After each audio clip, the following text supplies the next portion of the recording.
Les femmes ne savent pas conduire. Et elle cale en plus. Allez, c'est bon, allez, casse-toi, t'es une vraie Oui, louche. mais ça Allez, va. t'es nul, tu ne sais pas conduire, tu ne sais pas ce que c'est qu'une bagnole. Non, on vous taquine. On va vraiment rentrer dans un débat qu'on entend assez souvent. Généralement, c'est dit par des hommes.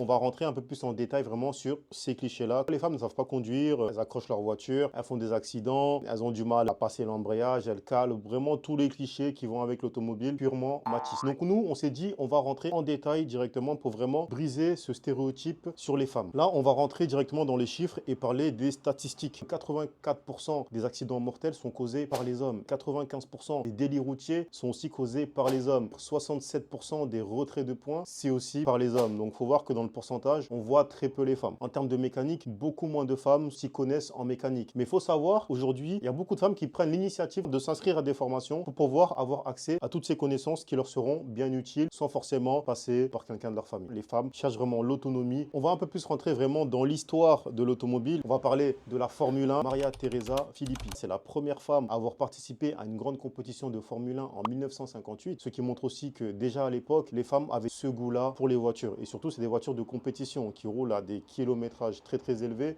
et dedans, il faut une superbe maîtrise. Donc voilà, cette femme-là a prouvé à tous les hommes que les femmes aussi pouvaient participer à ce type de compétition. Aujourd'hui, on voit beaucoup de femmes qui sont de plus en plus intéressées par les véhicules, que ce soit bien sûr les belles voitures, voilà, les belles Audi, les belles Mercedes. Les femmes maintenant roulent dans des grosses motorisations et derrière aussi, elles sont passionnées. Donc voilà, les choses vraiment évoluent. Moi, je le vois assez régulièrement quand il y a beaucoup de clients, femmes qui viennent nous acheter de véhicules avec des connaissances super intéressantes. Donc voilà, les choses vraiment évoluent et on a aussi énormément de femmes qui nous suivent sur notre TikTok. Pour conclure, le dernier slogan de la sécurité routière, c'était « Conduisez comme une femme ». C'est tout simplement rester en vie. Donc voilà, ce qui prouve vraiment que les femmes, en termes de conduite, elles sont beaucoup plus sécuritaires que les hommes. Et toi, dis-moi en commentaire, qu'est-ce que tu penses de ces clichés?